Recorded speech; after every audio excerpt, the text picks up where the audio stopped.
Prosseguimos a nossa programação com mais uma tertúlia taurina. A próxima hora de conversa vai abordar o toureio a pé como profissão de arte.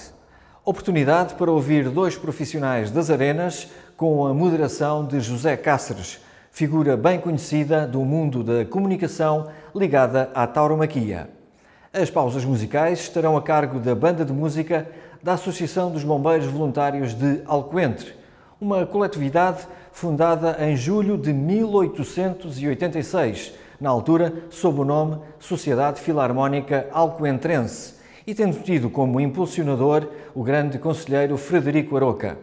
Por dificuldades económicas, a Filarmónica teve a sua atividade interrompida entre 1920 e 1936.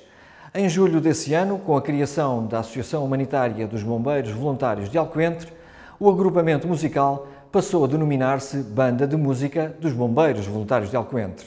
Desde então tem-se mantido sempre em atividade, sendo solicitada a participar em vários festivais de música, um pouco por todo o país.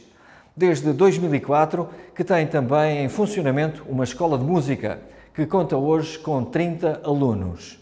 A banda é composta por 28 elementos, com idades entre os 10 e os 40 anos, e atualmente é dirigida pelo maestro José António Veloso.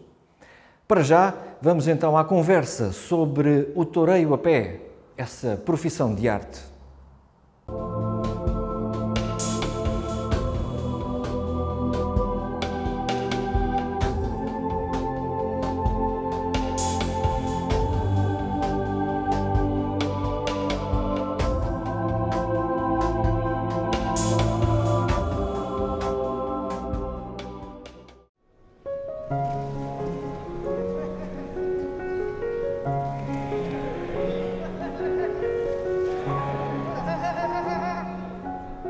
O toureio a pé divide-se em 3 tércios, para os quais se usam diferentes instrumentos. Aqui temos os 3 instrumentos utilizados no toureio a pé. Primeiro o capote. O capote tem uma forma redonda, que é constituído pela esclavina. Depois temos aqui esta parte que chamamos nós a pança do capote, que é onde saem os voos, onde dirigimos as investidas dos touros. Depois temos aqui o par de banderilhas, utilizado num tércio intermédio entre o capote e a muleta. E por fim temos a muleta, que é constituída por um estaquilhador, que é um objeto em madeira que serve para sustentar e dar suporte também à própria muleta. Temos a ajuda do toureio, que é uma espada, e no interior da muleta temos também um forro amarelo que dá forma à própria muleta, e este forro também serve no fundo para dar um pouco mais de peso a este objeto, para em situações de vento conseguimos dominar bem os voos da muleta, que são essenciais para a lide do touro.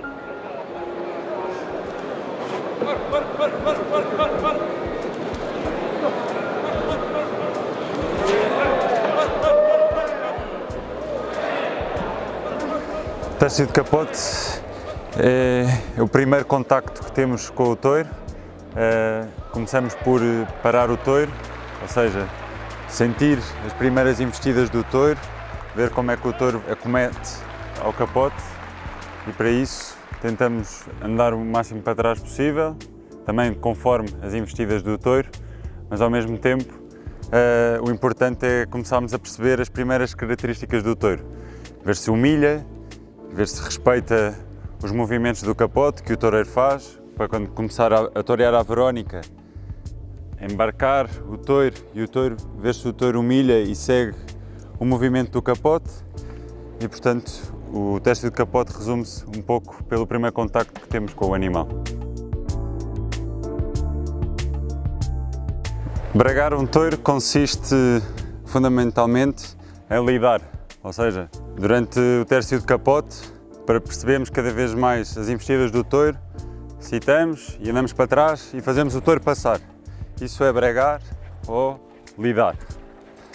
Depois, há outra forma também, mas isso é menos comum hoje em dia e talvez seja mais utilizado pelos nossos companheiros banderilheiros, em que é um lance que é correr a mão correr à mão um touro, ou seja, citar o touro, o capote apenas estar numa mão, chamá-lo, e muito com o auxílio das pernas, correr o touro a uma mão e seja ir em direção às tábuas, que normalmente é para colocar ou para chamar a um burladeiro, para depois o toureiro voltar a torear. Caracterizar a investida do touro é importantíssimo porque é a partir daí que começamos a desenhar ou imaginar a faena que queremos construir. Portanto, desde a primeira investida até à última investida do touro, tudo é fundamental para começarmos, como eu disse, a desenhar e a criar arte e torear de capote. Também na gíria taurina utilizamos muito disciplinar as investidas do touro, ou seja, que nós consigamos, de certa forma, mandar nas investidas do touro, ou seja, imprimirmos aquilo que nós pretendemos obter, ou seja, tentar que o touro humilhe, quando eu lanço outra vez o capote, o touro vem e eu tento baixar a mão e a ver se o touro humilha e fazer com que ele tenha cada vez mais esse instinto de humilhar. Isso é uma prova de tentar disciplinar as investidas do touro. Ou então, sermos inteligentes e conseguirmos adaptar-nos às características que ele vai demonstrando. Podemos fazer com que humilhe, podemos torear mais a meia altura e com isso podemos sempre vir a ter frutos durante a lida, ou seja, podemos sempre conseguir melhores características que o touro pode vir a dar durante a lida.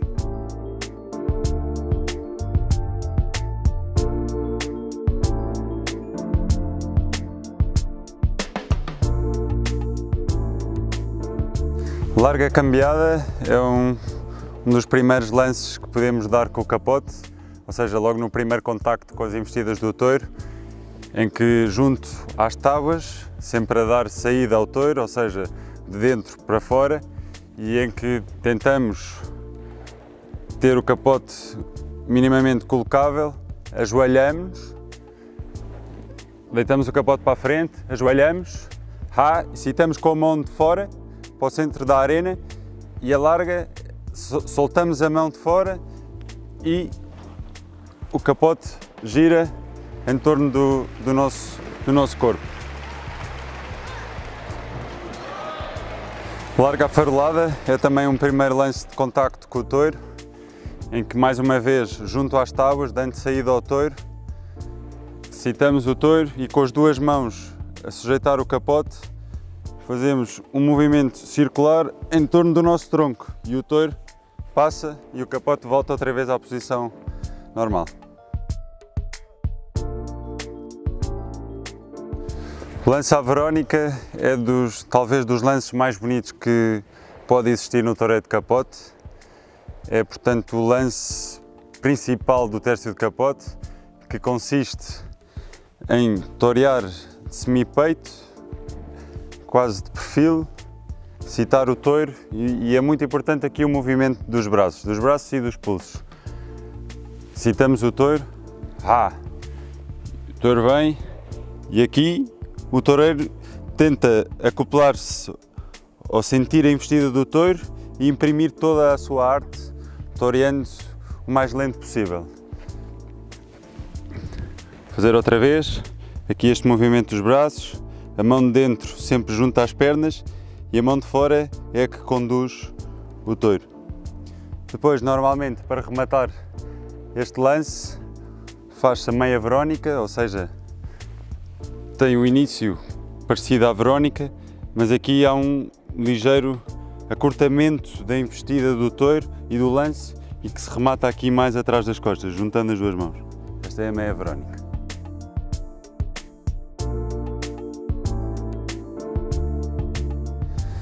Tafalheira é outro lance do tércio de capote, um tércio muito rico, porque há uma grande variedade de lances e agora a tafalheira é feita da seguinte forma. Chamamos o touro, o touro vai investir na parte interior do capote e fazemos o touro passar, sempre por forma a ajudar o touro, sem o obrigar, as mãos por alto, é quase um lance por alto. E este lance pode ser feito ou com as pernas abertas, com o pás aberto, sim, ou então, depois também cada toureiro imprime a sua interpretação, faz a sua interpretação, ou então de pés juntos e por alto também. Gaonera é o lance que foi criado no México pelo matador de touros Rodolfo Gaona e é um lance que, ao contrário de muitos, é feito com o capote atrás das costas. Agora passar o capote aqui por trás, tentar que o capote esteja o máximo possível com a sua dimensão, o capote aberto, para que os movimentos sejam fáceis de fazer. Portanto, citamos o touro como se estivéssemos a tourear a Verónica, é igual. O touro vem, e aqui, tal como a Verónica, muito lento e apenas os pulsos e os braços vão se mexendo. Há um braço que fica sempre praticamente encostado às costas e só se limita a acompanhar a investida do touro e a conduzir o lance. O kit de ouro foi um kit que fez pela primeira vez o matador de touros Pepe Ortiz, numa corrida na Praça México, e é um kit muito vistoso, um kit com o capote atrás das costas, que foi feito poucas vezes, é um kit que não é muito utilizado, precisa de muita sincronização de movimentos, o touro também precisa de ter uma certa obediência ao toque. É um kit que também eu fiz ainda poucas vezes me atrevo a fazer, porque queremos sempre que saia bem e que saia bonito, não é? E às vezes nem é tanto pela maior ou menor qualidade do touro, mas sim pelo público, para que saia tudo bonito, não é? É um kit que fazemos com o capote atrás das costas, imaginando que o touro vem deste lado, fazemos aqui por este lado e é como se fosse quase um passo com a muleta, só com esta mão, como se fosse um trincheirado, ou seja, que o touro passe nesta direção pela minha frente e depois eu rodo e faço o mesmo por este lado também. A saltilheira é como se fosse, digamos que, uma manultina com o capote, ou seja, o capote também é atrás das costas, o touro vem e chamamos por este lado e o touro passa por baixo do capote, eu levanto e o touro passa por baixo do capote e pelo outro lado igual. É como se fosse uma manultina com a muleta nesta mão e que o touro passe junto ao corpo e por baixo, neste caso da muleta, ele passa por baixo, eu levanto e passa por baixo. É sempre muito espetacular porque como o lance é feito por cima, o touro tenta buscar o capote ou a muleta por cima e fica muito espetacular a saída do touro. Agora vou explicar um lance que é a calecerina, que é um conjunto de tafalheiras e de gaoneiras, ou seja, colocamos para chamar o touro, torear com a parte interna do capote, dar uma tafalheira e no fim o capote passa para trás das costas e é como se fôssemos torear com gaoneiras.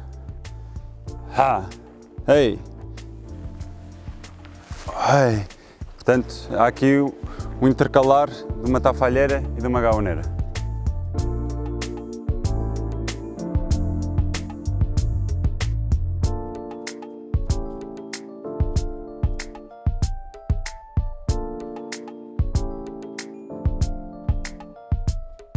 A altaneira é outro lance de capote em que há dois lances.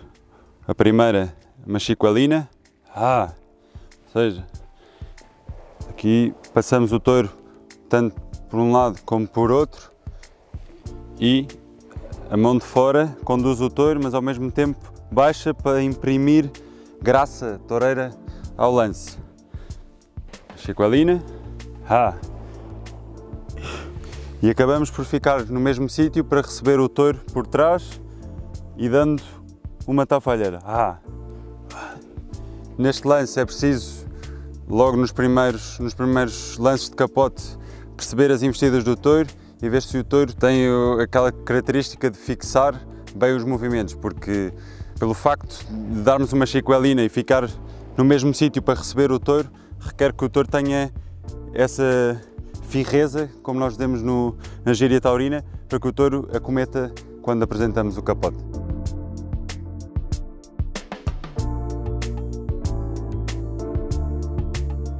No toureio de capote, para além dos lances fundamentais, dos lances principais, existem outros lances que são considerados como remates, ou seja, que é após uma série de verónicas, de chicoelinas, de tafalheiras, há um lance final que acaba por concluir essa série. Portanto, sobretudo, este é um remate que encaixa em qualquer kit, ou seja, num kit consiste na variabilidade de passes, em que um toureiro, em certos momentos da lide, vai executar uma tafalheira, uma verónica, uma chicoelina, uma gaunera.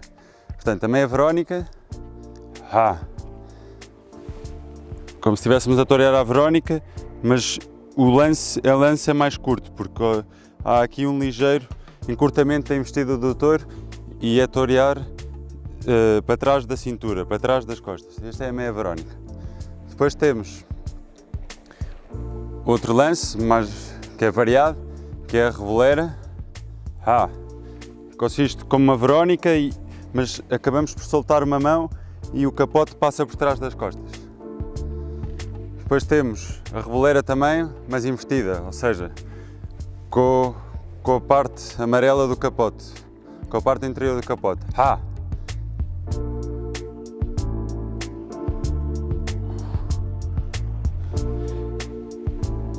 Temos outro lance possível para rematar um tércio de capote, que é a serpentina, é um lance espetacular, que engrandece muito um tércio e normalmente o público gosta de o ver, que é a serpentina.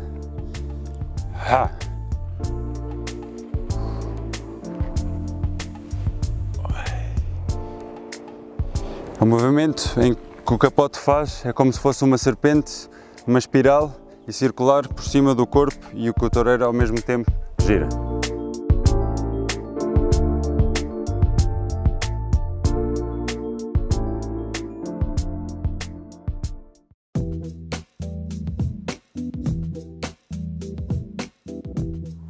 O toureio é dividido em 3 tércios, o segundo deles é o tércio de banderilhas. Regra geral é feito pela nossa quadrilha dos matadores, pelos bandeirilheiros. Os toureiros portugueses somos considerados bons bandeirilheiros, a maioria deles na história do toureio sempre bandeirilhamos, eu sou um caso deles. O tércio de banderilhas serve para alegrar a investida do touro, para passar ao próximo tércio, que é o tércio de muleta. E agora vamos fazer várias demonstrações de várias sortes que tem o tércio de banderilhas. Estas são as banderilhas, que são feitas em madeira. O papel serve para dar cor e alguma beleza ao que é o par. Normalmente, regra geral, vai uma banderilha para cada uma das nossas mãos e existe 4 tempos, que é o citar, que é o momento que nós chamamos o touro. Sempre citamos com a perna para o lado onde vamos, ou seja, neste caso eu vou para o pitão direito e saio com a perna direita, saio. O segundo tempo é a reunião, é o momento em que nós reunimos as banderilhas, subimos o par. Aqui vem o terceiro tempo, que é o cravar, e o quarto tempo, que é o girar. A dificuldade principal de um par de banderilhas é nós conseguirmos acoplar-nos à investida do touro, ou seja, à velocidade do touro, e nós conseguirmos ganhar o pitão para cravar o par de banderilhas. Vamos então ver algumas das principais sortes do tércio de banderilhas. O quarteio é como o nome indica, é fazer um semicírculo conforme vamos ganhando o piton do touro. Colocamos cada uma das banderilhas, uma em cada mão, fazemos uma parte inicial, ou seja, mantemos o contato com o touro com a voz e andamos para o touro para mantermos a sua atenção. Fazemos o primeiro tempo, que é o citar, ha, e aqui reunimos o par, levantamos os braços, cravamos e giramos.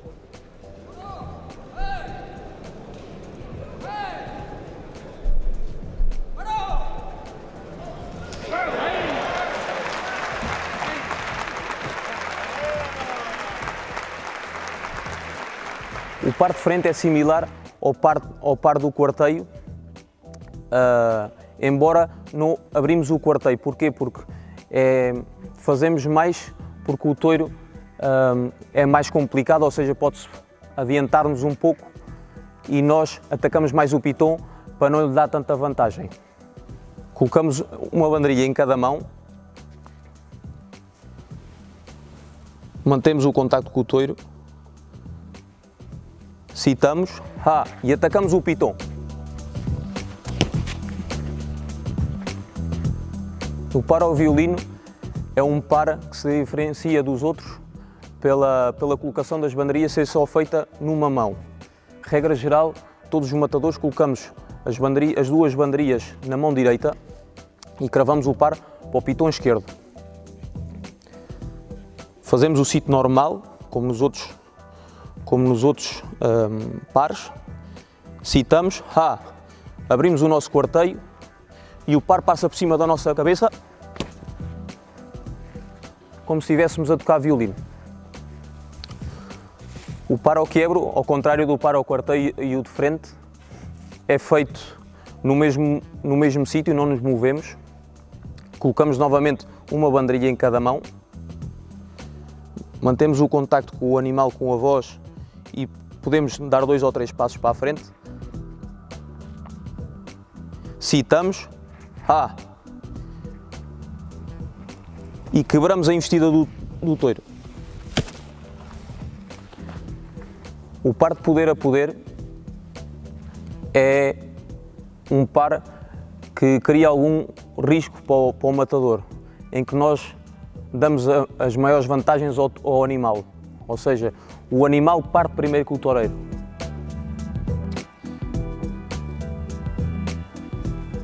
Citamos e o touro arranca primeiro que nós.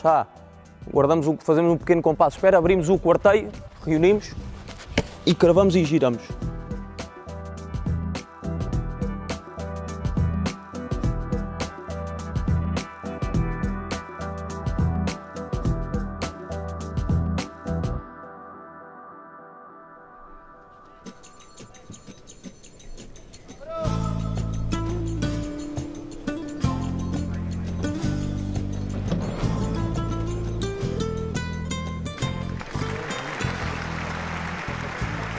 Toreio de muleta é a parte final, digamos, da lide, e em que, no fundo, acabamos por concluir uma obra que é torear, que é criar arte. E, portanto, com a muleta, este tércio final, esta parte final da lide, acabamos por explorar mais as características do touro, aprofundamos o nosso toureio, criamos momentos de beleza com naturais, com multazes com a mão direita, com a mão esquerda, adornamos essas investidas e esses passos conforme as características do touro.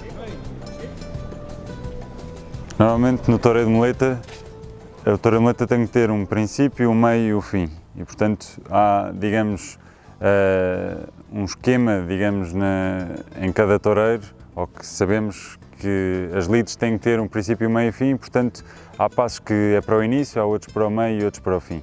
Agora vou-vos explicar um passo de início que serve no fundo, que é o doblón, em espanhol, que serve no fundo para tentar dobrar e dominar mais a investida do touro. É um passo quase de, digamos, de certa maneira de poder, em que citamos o touro, ha!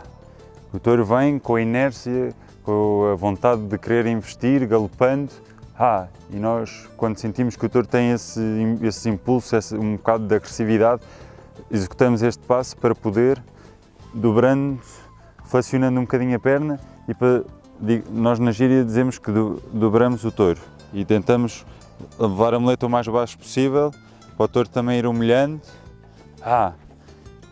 e para nós irmos habituando às investidas do touro e sabermos como construir a faena.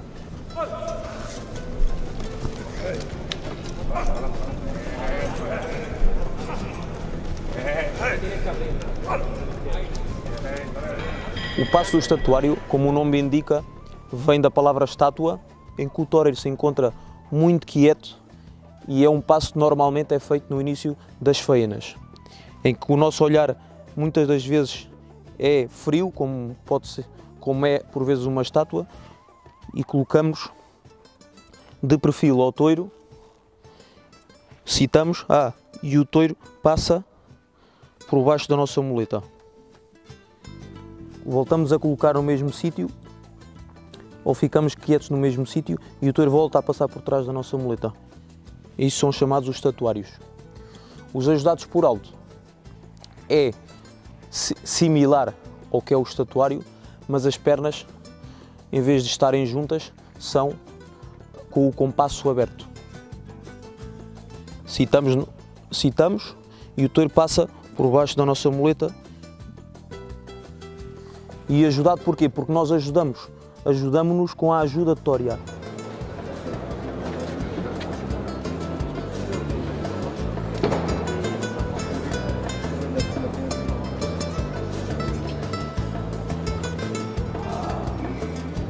Bem, o drechado é, como o nome indica, é dado pela mão direita, onde nós agarramos a muleta com a nossa mão direita, com a ajuda da ajuda de torear, com a espada de torear.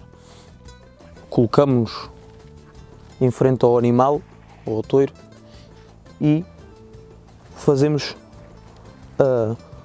já cada toureiro terá a sua interpretação e a sua forma e a sua tauromaquia, mas regra geral damos o peito ao touro e a nossa mão vai em direção aos pitões do animal.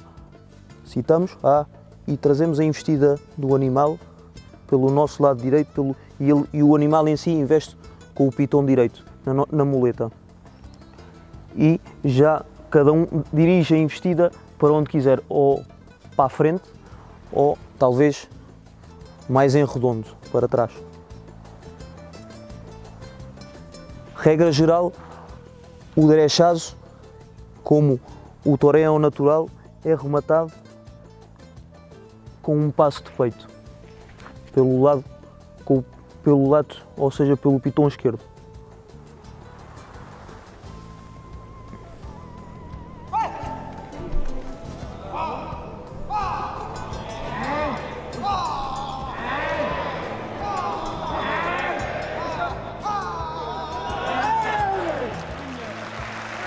Agora vou torear por naturais, ou seja, a muleta está na mão esquerda e este passo tem este nome porque a muleta acaba por estar de forma natural, sem a ajuda da espada, portanto, como podem ver, ela cai naturalmente, não tem qualquer ajuda e é um passo de verdade, um passo que é onde os toureiros mais se entregam, porque de facto quando se começa a fazer este passo desenha-se com muita beleza, com arte, com sentimento e é no fundo um passo de verdade, de entrega, porque há o peito, as pernas, uma perna de fora está adiantada, todas as vantagens damos ao touro e portanto aqui há uma entrega total e é estar o mais relaxado possível e torear da forma mais bonita.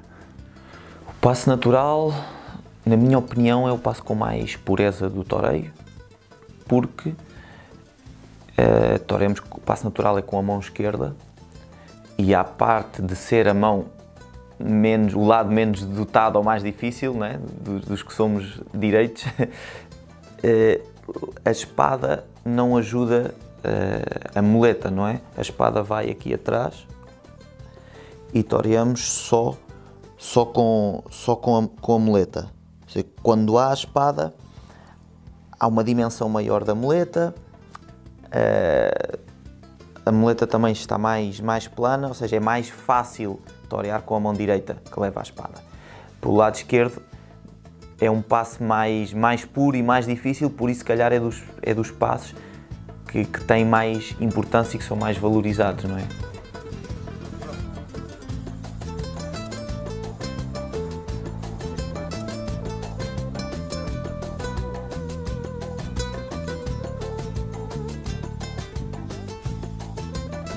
O passo de peito é um passo final de uma série que serve para rematar a série de naturais ou de arechazes e, portanto, o passo de peito pode ser dado com a mão esquerda quando toreamos ao natural, ou seja, damos um natural e a seguir colocamos-nos para dar o passo de peito.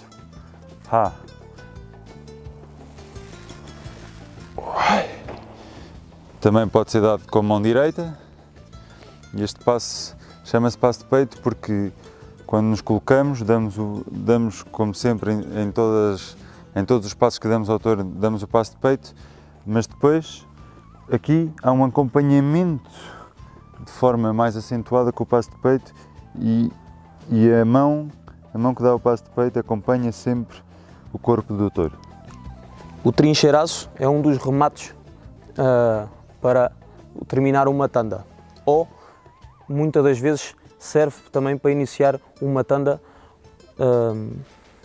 com a muleta. Então nós, da mesma forma que fazemos o CID para o passo de peito, o trincheiraço, o CID é similar e nós enganchamos. O passo de peito é feito para cima e o trincheiraço é recortado para baixo.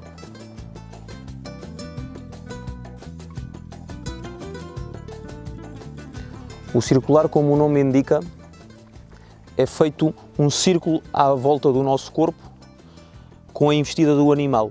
Pode ser feita tanto com a mão direita como pela mão esquerda. Então nós colocamos em frente ao animal, dirigimos a muleta para a nossa parte, para trás de nós, e o touro começa a sua investida por trás de nós e dirigimos a investida para a nossa frente e fazemos um círculo à volta do nosso corpo juntamente com o animal. E isto é feito pela nossa mão esquerda ou pela nossa mão direita ou pela nossa mão esquerda. O movimento é exatamente igual.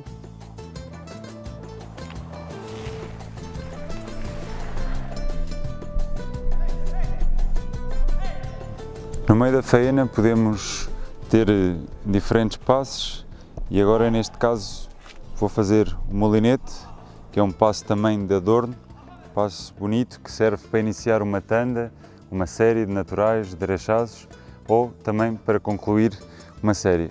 E então consiste em citar o touro, adiantar a perna um pouco, eu gosto de adiantar e baixar a mão o mais possível para ser bonito e ter, nós muitas vezes dizemos que é pintoresco, tem que ter uma graça, tem que ser bonito para que as pessoas sintam, é como bailar e a muleta vai para trás das costas e nós enrolamos-nos, digamos, com o corpo do touro e giramos com arte e é como bailar. Também podemos dar com a mão esquerda, não é muito bonito? Aqui um bocadinho da ajuda da espada e baixamos o máximo possível e enroscamos a muleta em nós para dar o molinete.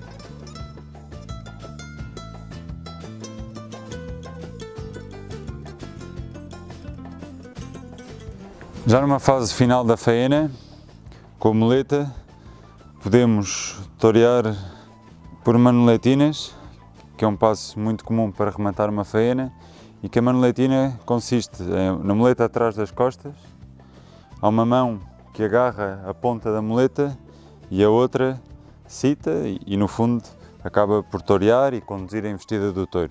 A manoletina pode ser dada de frente ao touro, excitamos o touro, sempre com uma pequena distância para dar essa margem ao touro de investir e estar fixo em nós. De frente, Manolete de frente, criada por esse grande toureiro Manolete. Consiste, hey, e levantamos a muleta para o touro passar. E giramos para dar o seguinte. Ou então, a Manoletina também pode ser dada de perfil. E no meu caso, é como eu gosto. Aqui, assim, sempre cruzar para o touro estar o mais metido possível connosco. E o movimento é o mesmo, mas agora de perfil. A Bernardina é um passo que serve também para rematar uma faena e que, ao contrário da Manoletina, a Bernardina consiste em colocar a muleta na parte de trás das costas, de uma forma inversa, e torear com a parte de trás da muleta. Aqui sempre cruzar com o touro e passar a muleta e passar o touro por um lado. Hey. Também há a possibilidade de criar ainda como este passe com maior risco, que é aqui balancear um pouco a muleta, fazer este gesto e ao mesmo tempo acabamos por mudar a trajetória do touro. Achamos que o touro vem por este lado, mas quando está mais perto podemos mudar para este lado e damos a Bernardina. Mas assim, claro, é com maior risco.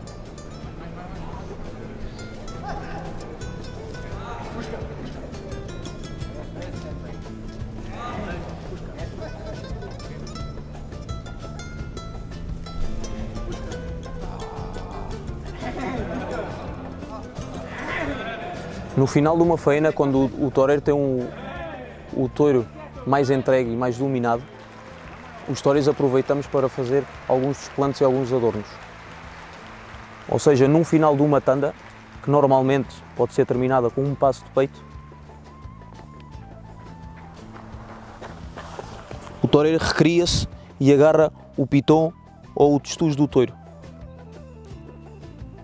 e sai para o público.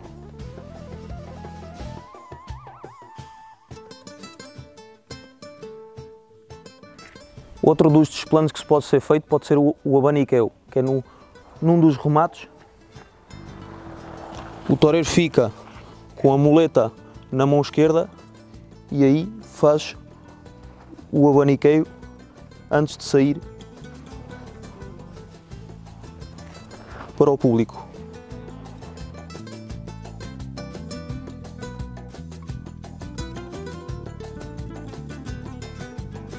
O adorno ou o desplante do telefone é feito, como o nome indica, imitando como se estivéssemos a atender uma chamada telefónica, em que nós colocamos o nosso cotovelo em cima do testudo do touro e a mão na nossa cabeça.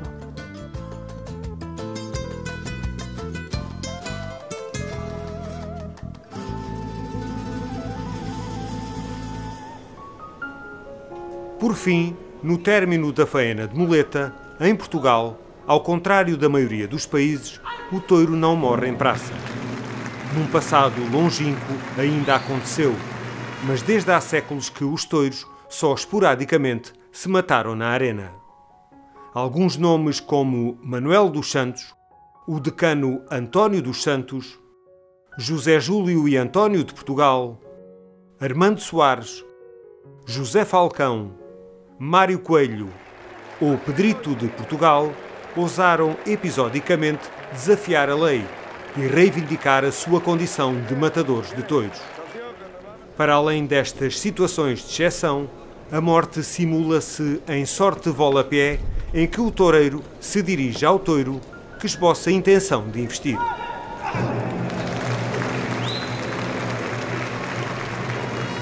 Passaram-se assim em revista algumas das principais sortes do toureio, embora uma curta percentagem, o que dá uma ideia da variabilidade de lances e passes que existem. São mais de 100 e, com o evoluir dos tempos, esta vasta lista não ficará por aqui.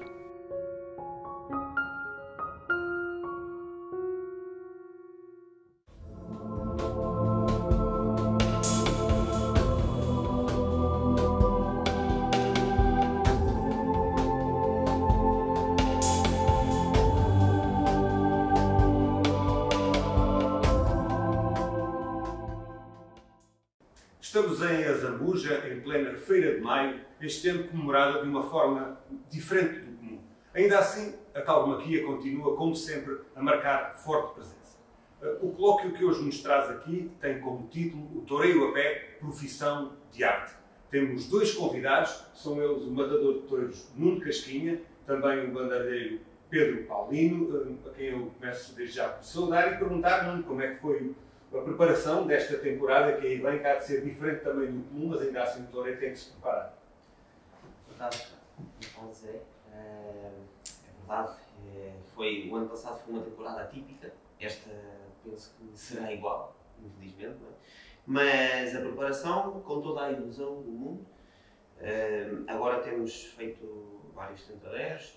Muito campo? Muito campo, sim. Tive já 5 tentaderos, agora nestes dias, e os companheiros também vejo que estão a tentar. O que nos dá sempre esse balão de oxigênio importante, porque mesmo que as corridas este ano sejam menos, parecido ao ano passado, tem que estar sempre preparado, seja uma ou muitas. Tal e qual. E estamos com essa ilusão a corrigir defeitos, melhorar o nosso toureio, os ganadeiros também na seleção das vacas, ou seja, que o inverno é igual que tantos outros. Estamos agora, a próxima semana vamos continuar a tentar.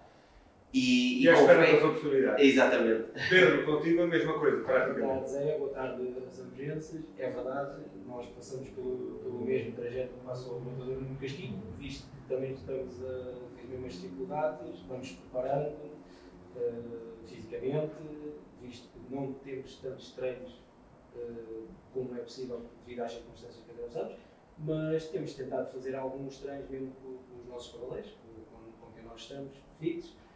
E nesta temporada de 2021 continuas a integrar o João Moura Caetano, vamos continuar com a mesma ilusão do triunfo e de que haja mais corridas em relação ao ano de 2020 e mesmo em relação a esta temporada. É como eu diz, andamos sempre com a ilusão de estar sempre melhor e fazer as coisas sempre perfeitas e bem feitas para que nada seja contrariado à frente do tempo. Exatamente. O título deste programa é exatamente Toureio a Pé, Profissão de Arte. Consideras-te um artista? Sim, sem dúvida considero um artista. Creio que todos os toureiros, independentemente do conceito que tenham, creio que o toureio em si é uma arte. A estética, a forma de nos vestirmos, tudo isso engloba arte. E embora se calhar o meu conceito do toureio até seja mais pelo lado poderoso, mas sem dúvida que me considero. Mas mesmo por trás desse lado poderoso existe uma expressão artística que diferencia todos os outros, porque não existem dois toureiros iguais. Sem dúvida. E para mim, quando vejo outros companheiros, para mim todos toureiam com arte, embora, claro, com conceitos diferentes, como disse antes, mas é sem dúvida para mim uma profissão com arte. A bandardeiro é igual? Sim, é verdade. Cada um à sua maneira, com as suas características. Estou convencido que todos nós temos de nos sentir artistas através do nosso conceito de toureio. Porque, como o nome diz, há uns mais poderosos, outros mais artistas, mas todos eles têm a sua ponta de qualidade em que expressam uns outros sentimento, outros mais o poderio, mas parte sempre do princípio que é uma arte, da maneira como nos apresentamos em praça, o pisar, o citar as sortes, tudo tem uma maneira característica de simbolizar uma arte. Muito bem. Isso, e o Nuno sabe perfeitamente que é assim, é tipo um bailado, uma arte que a gente faz, por isso. Com dificuldade de se ter um touro por diante. Sim, essa é a maior dificuldade que todos nós temos pela frente. Muito bem. Desde os inícios do toureio, da sua fase primordial até à fase atual, o que é que salientas mais desta evolução do toureio? Eu creio que não se poderia entender a evolução do toureio sem a evolução do touro, não é? Eu acho que foram sempre a par uma da outra. Seria impossível torear-se hoje em dia o touro de 1910, 1920, não é? E vice-versa também, não é? Por isso, a evolução das ganaderias também contou muito no toreio. Creio que há vários pontos, na minha opinião, fundamentais. A obediência do touro hoje em dia, o ritmo que o touro tem, a classe, o que humilha, nada tem que ver com o touro de épocas passadas, em que não havia essa seleção e em que, claro, ainda não havia essa perfeição no toreiro, né, que hoje se exige. Então, eu acho que precisamente foi depois de, não só de Romel Monte, mas também de Galhito, que já se foi dando uma melhoria nas ganaderias e hoje em dia, claro, toreia-se com muito mais tempo, muito mais devagar, muito mais quietude. Se os matadores, se os aficionados de há 100 anos atrás olhassem, voltassem cá, achavam isto incrível, não? Porque se faz coisas aos touros, vemos hoje em dia fazer coisas impensáveis noutros tempos. Impensáveis. A forma como o touro evoluiu é determinante, como disse o Nuno, mas a forma como os toureiros evoluíram também é muito significativa. Hoje em dia, mesmo em tenras idades, os miúdos estão muitíssimo preparados e têm uma técnica de grande categoria. É verdade, é verdade. Tem havido uma evolução bastante significativa a nível tanto das ganaderias, como o Nuno acabou de explicar, como a nível dos toureiros. A preparação dos toureiros, a maneira como os toureiros hoje veem, a maneira de terem investido, como eles conseguem, os toques, tudo. Tem uma certa sensibilidade. Acho que os toureiros hoje estão mais preparados, tanto fisicamente como psicologicamente. A gente vê os toureiros quase fabricados. Hoje em dia, se a gente for a ver, uma figura do toureiro consegue se preparar muito mais depressa do que no passado. A gente, se calhar, assim, há uns anos atrás, uma figura do toureiro, se calhar, apresentava-se já na casa dos 30 anos, se calhar. Hoje em dia, parece que não se passa o mesmo. A gente vê matadores de touros, figuras de toureiro, com 18, 19 anos, e vê-se com uma qualidade, uma técnica, uma experiência e um valor interminável. Não sei se é devido ao facto dos treinos serem mais intensos, não sei, é isso. E as ganaderias, que a gente sabe que têm uma investida cada vez melhor. Os próprios matadores fazem as ganaderias, fazem o touro, as investidas, tudo. Como é que foi o início, no teu caso, como é que começaste no touro? Aqui na escola da Zambuja, e as escolas são determinantes para que os touros se possam forjar? Assim, no meu caso, eu venho da escola de Vila Franca, na escola de Toreiro Falcão.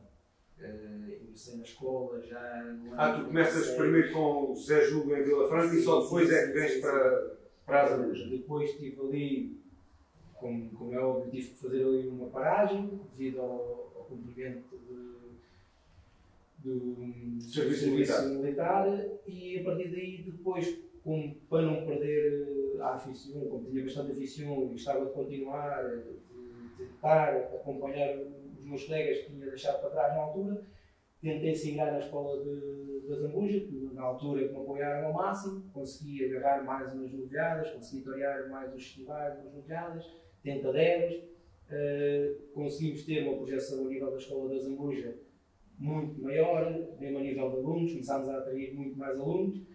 E pronto, depois como não consegui chegar ao meu sonho, que era chegar também a um matador de touros, como todos nós acho que temos esse intuito quando ingressamos numa escola de toureiro, que é chegar ao patamar máximo, que é um matador de touros. Como não consegui, tentei ser bandalheiro e tentei dar o melhor de mim. E um excelente bandalheiro. Ainda assim, porquê é que não chegaste a esse patamar? Porquê é que não conseguiste ser matador de touros? É assim, é uma profissão duríssima. Todos nós sabemos que é dura e tem que se ter uma força de vontade acima da média. Temos que todos os dias pensar no touro, temos que trabalhar durante o touro, temos que estar 24 horas ligado ao touro. Na altura não tinha essa disponibilidade, tentei fazê-lo, não consegui, e quando cheguei àquela idade que vi que já não conseguia mais, que já não havia mais oportunidades, o que é que eu pensei? Vou-me dedicar na mesma tauromaquia, mas vou enverdar por outra profissão. Vou para bandalheiro, vou tentar a minha sorte como bandalheiro. tentarem. E a partir daí tentei fazer o melhor e o que tento dar é sempre o melhor.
No teu caso, não só foi difícil no início, antes da alternativa, como também depois. O teu percurso depois também não tem sido fácil, particularmente lá fora, que aventuraste muito. Sim, eu creio que faz parte do caminho, não é? Cada um tem as suas circunstâncias, fácil não é para ninguém. Nós, se calhar, portugueses, temos um bocadinho de ser um bocadinho mais difícil porque não podemos tomar alternativa cá, as novilhadas que toremos cá não contam para o número preciso, que são 25, para tomar alternativa. Então temos sempre de torear, fazer a nossa carreira no estrangeiro.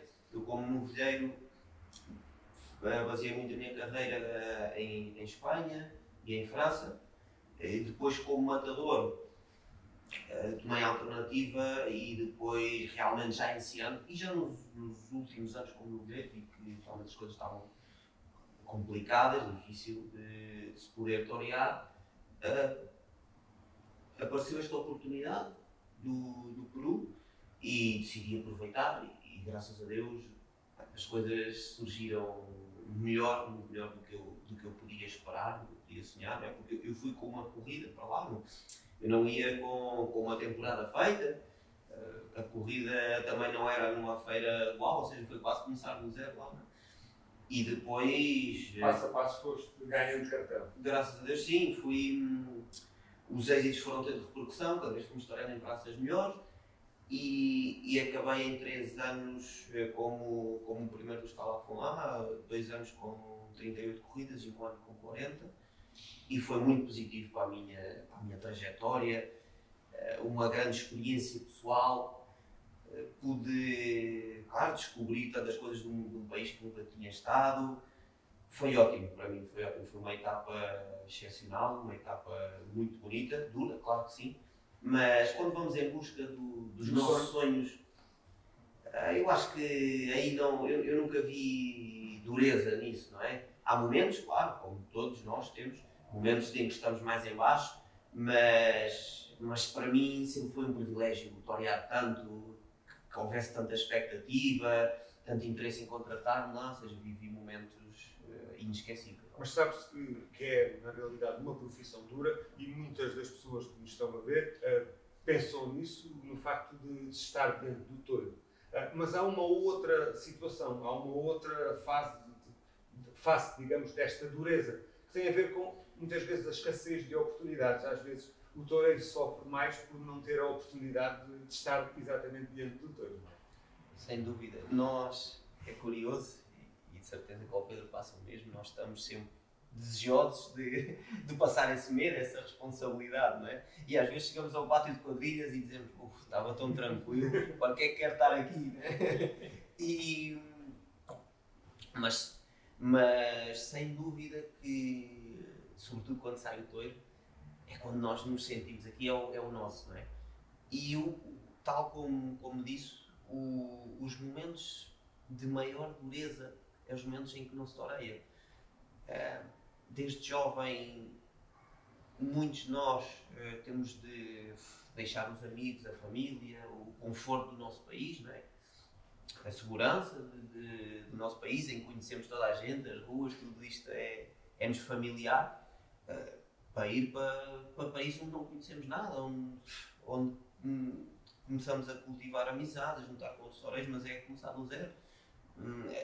É preciso não se deixar ir quando já começa a haver um bocadinho de fama ou de reconhecimento das noites, das namoradas, tudo isso.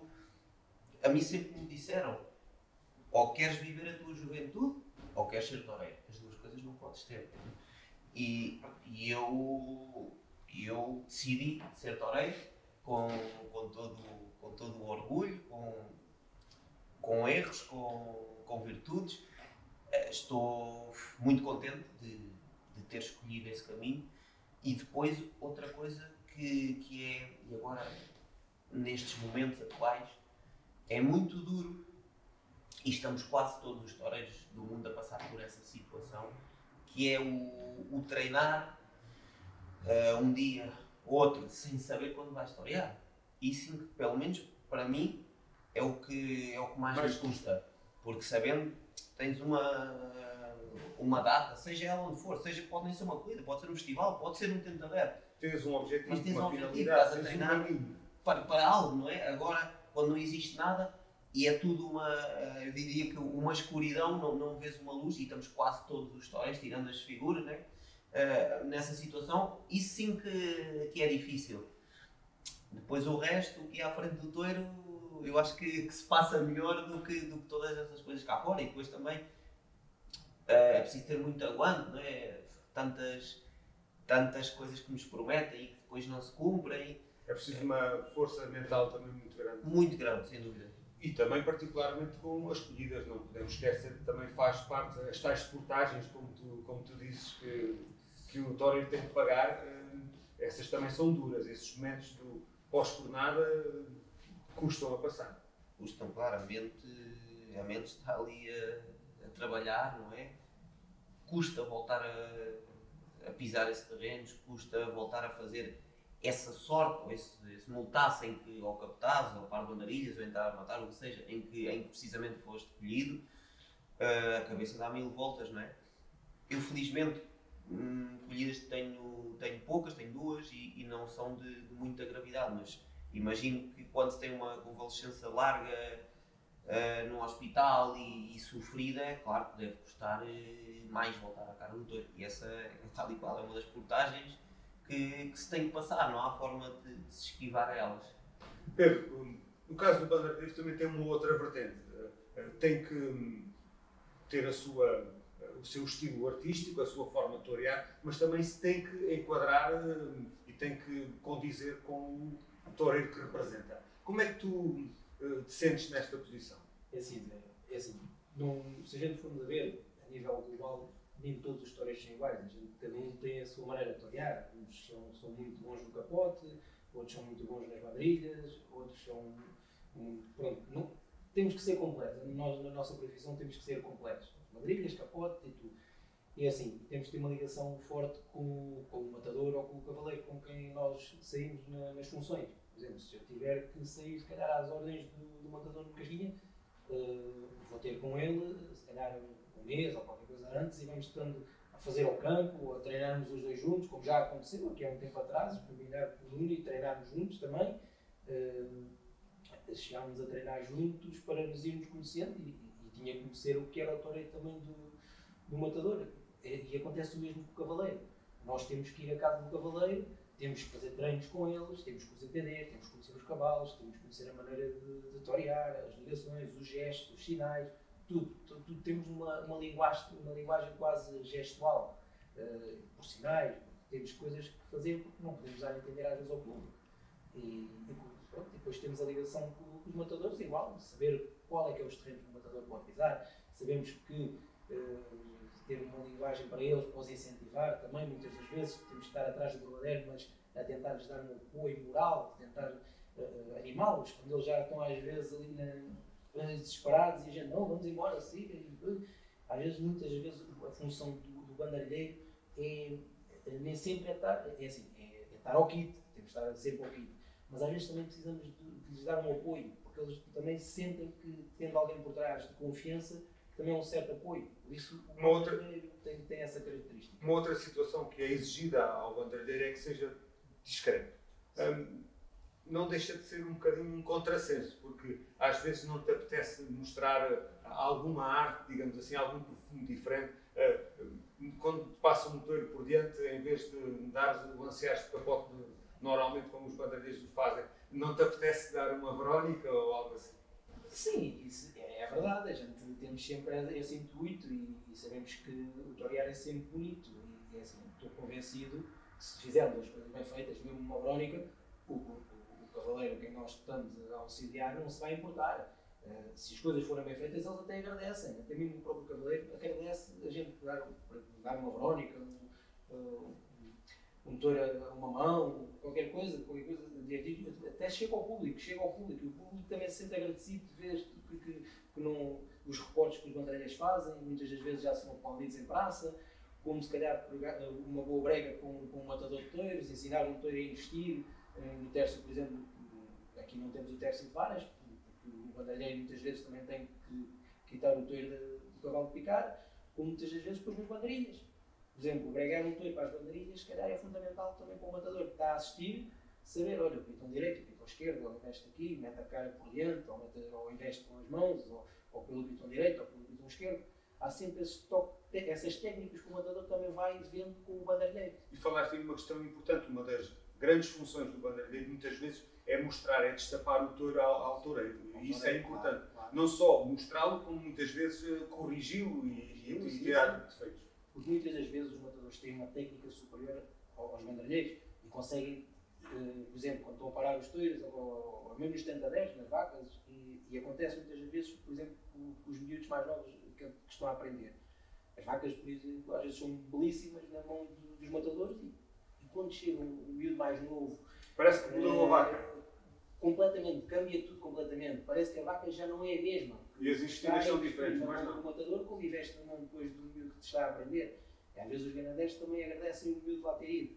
Porque muitas das vezes podem estar equivocados, porque o matador consegue tapar os defeitos que muitas das vezes elas apresentam. Nuno, tu executas os 3 terços, capote, bandeiras e muleta. Qual é a tua preferência? Se tivesse que ficar com... penso que se calhar a muleta. Mas eu gosto e sinto bem dos 3 terços. Eu comecei logo a bandalhar, desde quando comecei a querer ser toureiro. Depois, entretanto, tive uns anos sem bandalhar. E depois voltei outra vez. Creio que foi sempre... Faz parte de mim, não é? Faz parte da minha imagem. Tratamos sempre de melhorar em todos os terços, tanto capote, agora por exemplo nos 70-10, tenho tratado de melhorar em tudo, obviamente, mas tratado de melhorar também muito no toreio à Verónica. Havia ali alguns erros e já vejo melhor, com a muleta também. Como é que fazes essa evolução nos 70-10? Tipo, próprio tens uma forma de ver e de sentir aquilo que acabaste de fazer. mas como é que compões essa figura, como é que corriges esses defeitos com alguém ao teu lado que te vai dizendo, como é que é feito? Como o Pedro disse anteriormente, o banderilheiro não só está para lidar o touro e para estar ao quito, é fundamental os conselhos que nos possam dar, e muitas vezes nós não somos conscientes de como estamos. Às vezes, se calhar, estamos muito acelerados com o touro, ou estamos a tocar forte e se calhar o touro exige mais suavidade. E nós, naquela busca do triunfo, depois o banderilheiro é fundamental desde fora, que vê a coisa de uma forma um pouco mais fria, corrigir-nos. E eu, por exemplo, quando vou aos 70-10, digo sempre a quem me acompanha que tenha a total liberdade de me dizer, porque assim é que devemos melhorar, não é? E eu, por exemplo, antes dos 70-10, isto tudo tem de partir, tem de começar tudo no toreio de salão. Porque senão depois, se o corpo não está acostumado, ali não vai sair. Ou pode sair uma vez porque tem muito pensado, mas depois já no lance a seguir já não sai, né?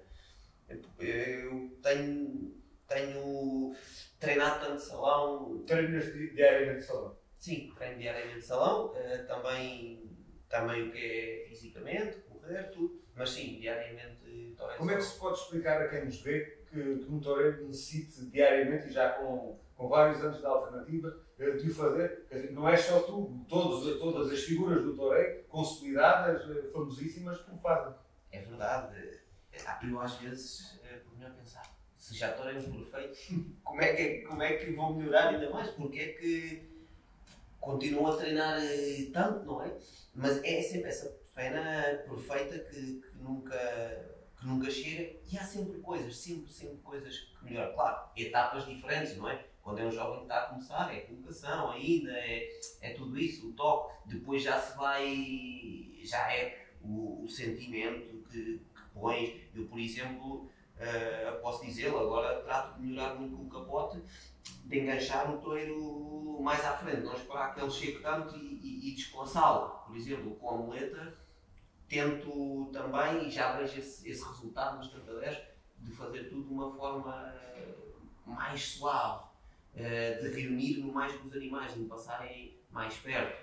Tudo isso tem sido feito horas e horas e horas de salão, de forma que, mesmo que seja já à frente do animal e com pessoas a ver, poucas, porque são tanta leva, mas já me sai de forma mais ou menos automática, sem que eu esteja a pensar agora o toque, agora a perna, agora vai saindo. E esse é o trabalho sempre. O toreio de salão, há sempre coisas que melhorar. Claro, numa figura do toreio, claro, é outra etapa, é ainda fazer mais barbaridades aos touros, não é? Mas todos nós necessitamos, e é também não só uma forma de melhorar a técnica, mas é também de uma certa forma um alimento para a nossa alma, não é? Nós estamos com o capote, estamos a idealizar essa faina perfeita em Madrid, estamos a imaginar esse pedaço de touro à frente e que tocas e que não vem, e vem a cruzar, esse touro que se para aqui a olhar para ti, tudo isso prepara a cabeça de uma tal forma que, mesmo não tendo nada aí à frente, ou tendo de alguém que depois, quando sai o touro, é incrível como isso sai. Claro, agora são horas e horas de disciplina, porque, e mais, por exemplo, nesta etapa, nem todos os dias apetece torear de salão, e às vezes perguntam-me como é que todos os dias tens motivação.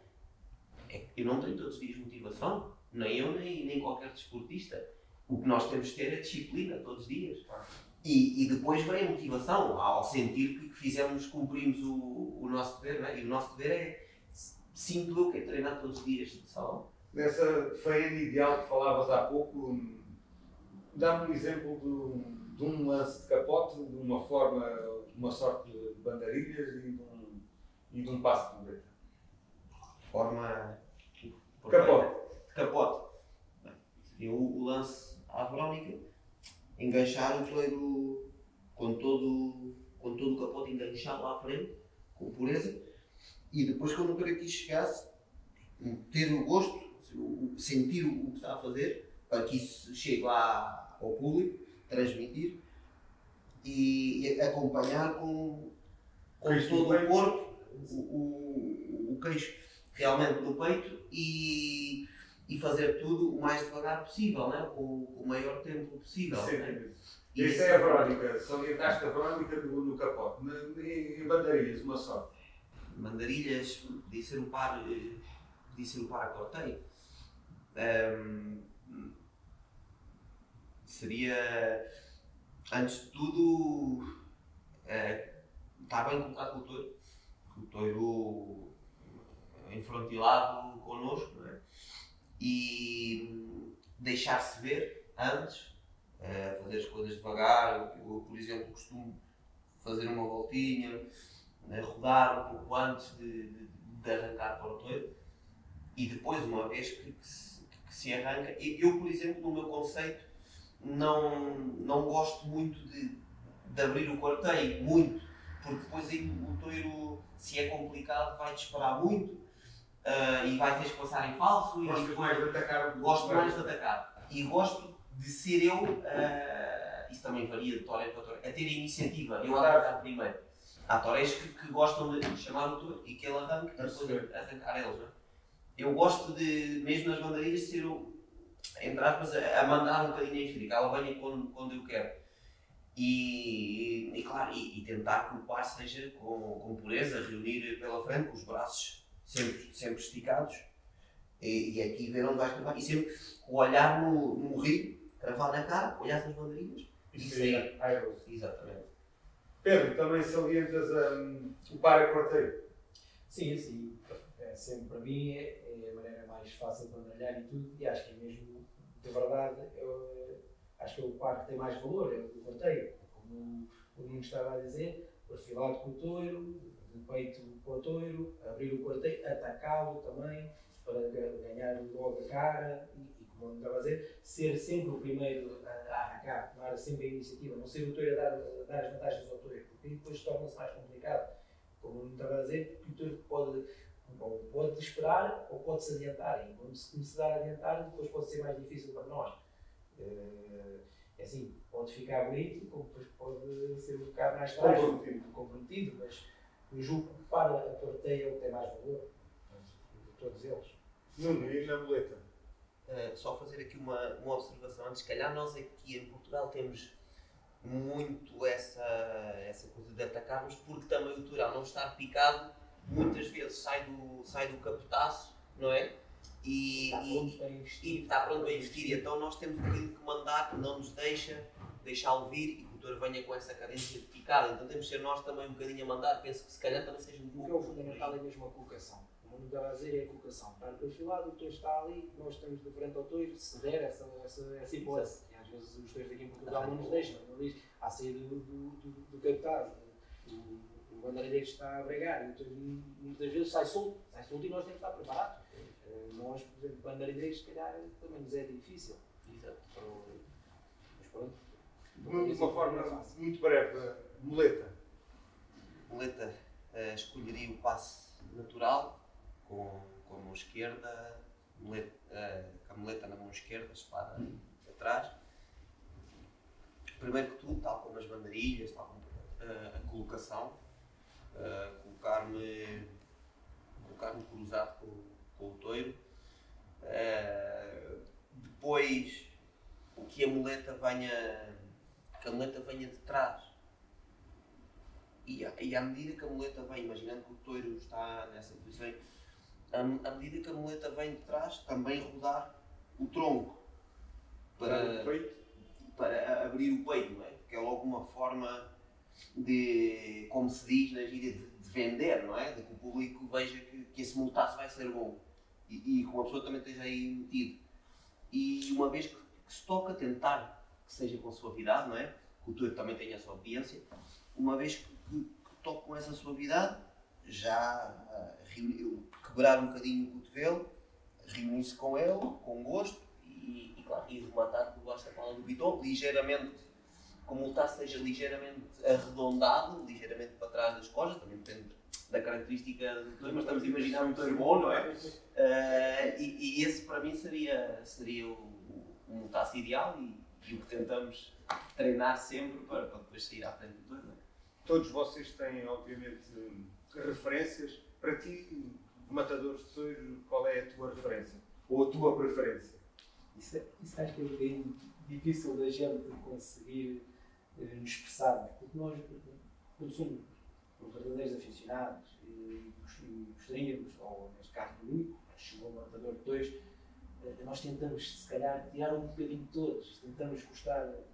Mas há assim algum touro que diga mais? Se calhar na minha altura, se calhar gostava muito do Mazará Pai, na altura, que era um maestro, um fenómeno de toureiro, depois, se calhar, tínhamos um maestro Vitor Mendes com as bandeirinhas, que era poderosíssimo, com as bandeirinhas, como vi filmes e vídeos do maestro José Júlio também, com as bandeirinhas e a torear com a muleta, como já vi de todos eles, acho que nós temos um bocadinho uma essência de todos eles. Eu acho que nós, hoje em dia, se a gente for ver, se calhar gostamos de ver muito o Zé Tomás, mas gostamos do Talavante, gostamos do Pereira, gostamos do Roca Rei. Eu acho que temos ali uma essência de todos os toureiros. Acho que para nós, a gente somos quase fãs deles todos. Não percebeu? Eu partilho totalmente o que o Pedro disse. Eu também. Tanto, é incrível como tanto admiramos o Morante, como podemos admirar essa arte do Morante, essa que é tudo do Zé Tomás, esse Talavante, essa improvisação do Ferreira, essa raça do Rulli. São tantos, o Pacorinha, o Alberto, na altura, que apareceram outros monstros do toureiro, Rafael Espalho, dizendo que se calhar somos mais desse. Se for a ver, somos desse tempo quase. Eu mais consigo admirar esse toureiro há uns anos atrás. Agora, se formos a ver o toureiro agora de 2000, pronto, lá está, é como o Nuno está a dizer. Os Morante da Puebla, Rocas Reis, Ferreiras, que é um pedaço de toureiro, e acho que de dia para dia, ou cada ano, está soberbo. A gente vê faenas do Ferreira sensacionais. Mas ias concluir, Nuno? Mas, no entanto, o toureiro que se calhar eu creio que posso me assemelhar mais, ou que me identifico mais, se calhar, seja o Rulli, não é? Seja o toureiro que se calhar eu sinto dessa forma, às vezes até desgarrada de fazer o toureiro, assim, tentar essa entrega, essa missão, pelo menos é um espelho para mim. Admiro todos, mas se calhar penso que ele um pouco mais, se identifica um pouco mais. Muito bem. Bom, chegamos ao final. Resta-me agradecer a vossa presença. Pedro Paulino, foi com muito gosto que partilhei esta tertúlia contigo, também contigo, Nuno Casquinha. Desejo-vos as maiores felicidades para o futuro e particularmente para esta temporada de 2021. Não há dúvida que o toureiro a pé é uma profissão de arte, ficou aqui expressa até pelo perfume que o Nuno Casquinha nos deixou aqui com estes passos sonhados que aqui fez e falámos ao fim e ao cabo um pouco de várias questões ligadas ao toureiro a pé. Obviamente muito mais havia por falar, mas o tempo não chega para tudo. Foi um prazer.